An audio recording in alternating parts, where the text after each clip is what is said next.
jasbu bis-swit il-ronfon kif tbatti ix-xemx sajfija. Insellmulkom u nilqgħukom għal episodju ieħor mis-sensiela ta' etimoloġija, il-programm fejn nozzu f'nisel il-kliem biex nifhmu aħjar l-istorja tiegħu. Fil-programm tal-lum se nixħtu l-attenzjoni tagħna fuq il-letteratura u l-elementi retoriċi.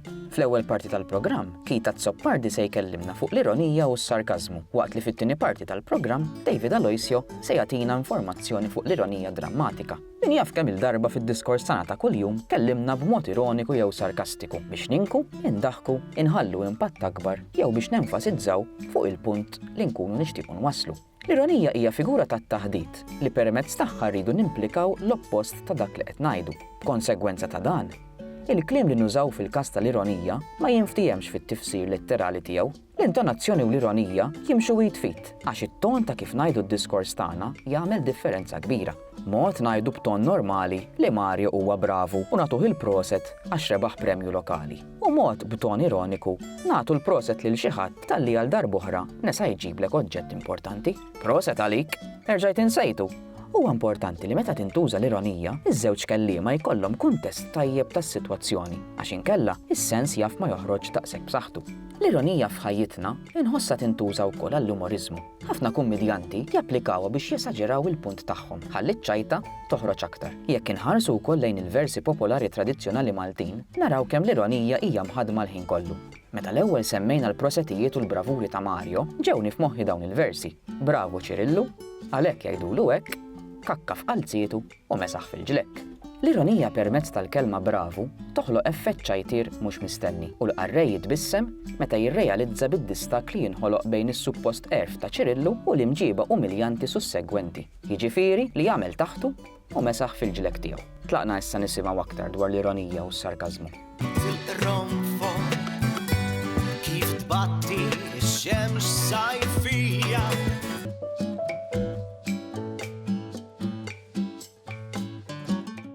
Meta nistudjaw il-letteratura, jiġifieri l-arti tal-kelma, u meta nistudjaw ir-retorika, jiġifieri kif il-lingwa titħaddem sabiex nipperswadu lil dak li jkun, xi kultant niltaqgħu ma' żewġ kelmiet ma' żewġ termini li jixxiebħu, l-ironija u s-sarkażmu, u li faċilment inħawduhom flimkien. Ħalli nibdew bl-ironija. Qabel xejn, l-ironija hija teknika li taħdem permezz tal-kuntrarju sewwa. Hija kelma li ġejja mill-Grek u essenzjalment qed tirreferi għal meta dak li jkun jassumi li hemm ignoranza, jiġifieri jassumi li hemm nuqqas ta' fehim. Mela inti tgħid ħaġa u trid tinftiem bil-kontra sewwa. Pereżempju, jekk ikolli studenti jew studenta li jidħluli fil-klassi u jidħluli tard u jien ngħidilhom nħares lejn l-arloġġ u ngħidilhom fil-ħin ġejt, hemmhekk inkun ironiku sewwa, nkun qed ngħid il-kontra ta' dak li rrid infisser. Jiena rrid infisser li dak l-istudenti jew dik l-istudenta ġewni tard fil-klassi, ma fil-verità nkun qed ngħidilhom bil-kontra. Dik hija l-ironija, teknika li taħdem bil-kontrarju u li ħafna drabi tintuża sabiex tenfasizza punt, sabiex twassal messaġġ. Simili għall-ironija għandna wkoll is-sarkażmu. Kelma oħra li jekk inħarsu lura naraw li ġejja mill-Grek sewwa, però anke fl-oriġini tagħha Griega nifhmu li l-kelma sarkażmu għadha hemmhekk biex tinki. Hija inkejja, tip ta' inkejja illi tfittex li tferi fil-laħam il-ħaj sewwa. Dik hija l-oriġini tat-tifsira tal-kelma sarkażmu. Infatti, is-sarkażmu jiġbaħ ħafna lill-ironija, imma huwa fuq grad iktar serju ħanajdu hekk. Hemm differenza ta' gradazzjoni. Għaliex għax l-ironija tintuża għal affarijiet leġġeri mexxejja ta' kuljum, filwaqt li s-sarkażmu jintuża sabiex iweġġa' lil dak li jkun, sabiex iferi lil dak li jkun, sabiex iweġġaw inigżu. Xorta waħda s-sarkażmu jaħdem jiffunzjona permezz tal-kuntrarju sewwa, però għal raġunijiet kattivi. Pereżempju xi ħadd li nkun naf illi m'għaddix minn eżami, ngħidlu proset, ħej, ħadtilna premju ġejt minn tal-ewwel. Dak ikun kumment li jekk qed tifittex mhux biss li wassal messaġġ, ma qed tifittex illi iweġġa' lil dak li jkun. Ikun kumment illi ġej minn punt ta' ħdura kważi biex tassew minn punt ta' kattiverja. U dak huwa is-sarkażmu meta toqros u tweġġa' lil dak li jkun permezz tal-kuntrarju. Kif tbatti ix-xemx sajfija. Fit-tieni parti tal-programm se nitkellmu fuq tip ieħor ta' ironija li tissejjaħ l-ironija drammatika. Din m'għandniex inħawduha mal-ironija li għadna kif smajna. Skont id-dizzjonarju tat-termini letterarji miktub minn Oliver Frigieri, l-ironija drammatika hija l-qagħda li titnissel fid-dramm bil-kliem jew bl-emejjel ta' karattru li juri li ma jafx xi ħaġa li l-udjenza tafha diġà. B'hekk mela, din l-ironija drammatika titnissel mid-differenza fl-arfin bejn karattru u l-bqija tal-karattri flimkien mal-udjenza. L-ironija drammatika tidher ukoll fil-kotba li naqraw. Ġieli qrajtu ktieb fejn f'mument minnhom il-kittieb jindirizza lilna l-qarrejja u jagħtina tarif li jkun għadu ma wasalx għand xi karattri fl-istorja. Meta jiġri hekk, tkun qed titħaddem l-ironija drammatika wkoll. B'hekk, ma jistax ikun hemm ironija drammatika jekk l-awtur u l-qarrejja ma jaqsmux b'xi mod tarif li l-karattri m'għandhomx. Id-dram popolari Il-ġaħan ta' Binġemma ta' Francis Ebeyer u mibni fuq l-ironija drammatika. Bil-karattru ta' ġaħan kontinwament jitkellem mal-udjenza u jagħtiha informazzjoni li l-karattri l-oħra jkunu għadhom ma jafux. L-ironija drammatika tintuża wkoll biex tinħoloq tensjoni u impatt emozjonali fuq il-qarrej jew fuq l-udjenza. Jekk nieħdu pereżempju Romeo u Ġuljetta, il-qarrejja ta' Shakespeare jafu li Ġuljetta mhijiex verament mejta, iżda Romeo m'għandu l-ebda ħiel dwar dan. B'hekk dan jispiċċa joħloq stress emozjonali enormi u anka traċedja. Imxu nisimgħu lil David Aloisio jgħaddilna aktar informazzjoni fuq l-etimoloġija ta' ironija drammatika. Til-ronfo kif tbatti ix-xemx sajfija.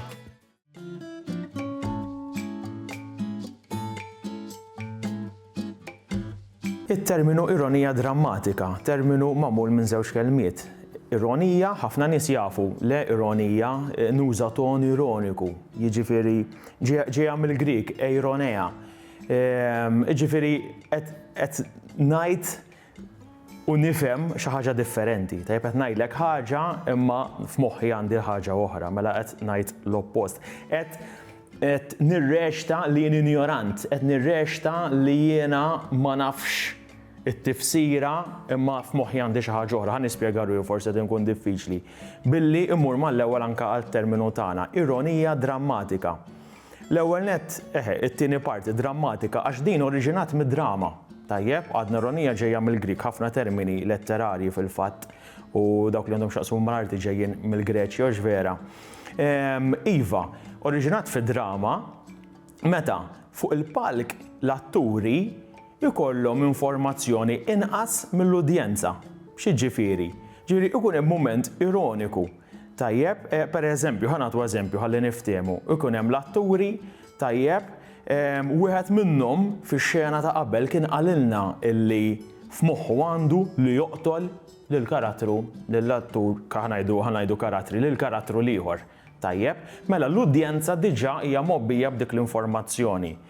Imbagħad ix-xena li jmiss hemm din is-sitwazzjoni ta' ironija drammatika għax l-udjenza taf x'inhi l-intenzjoni tal-ewwel karattru, imma it-tieni karattru huwa nieqes minn din l-informazzjoni, huwa ignorant, tajjeb, huwa nieqes mit-tarif.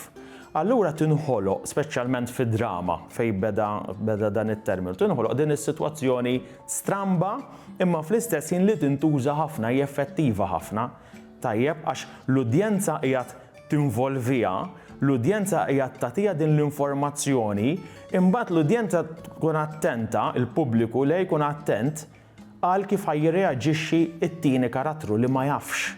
Qed tifhem? Mela ħadd antiċipa wkoll, ħadd tkun aktar informata b'dak li jista' jiġri imma f'kuntrast mal-karattru illi ma jafx l-informazzjoni li jitaf. Mela din hija sitwazzjoni ta' ironija drammatika ngħidula. Dan huwa terminu li imbagħad minn fuq il-palk mar fil-kotba, tajjeb, mela anka waqt li qed tikteb jew waqt li qed taqra romanz, pereżempju, tista' ssib dan u ovvjament imbagħad anke fiċ-ċinema jitħaddem ħafna wkoll.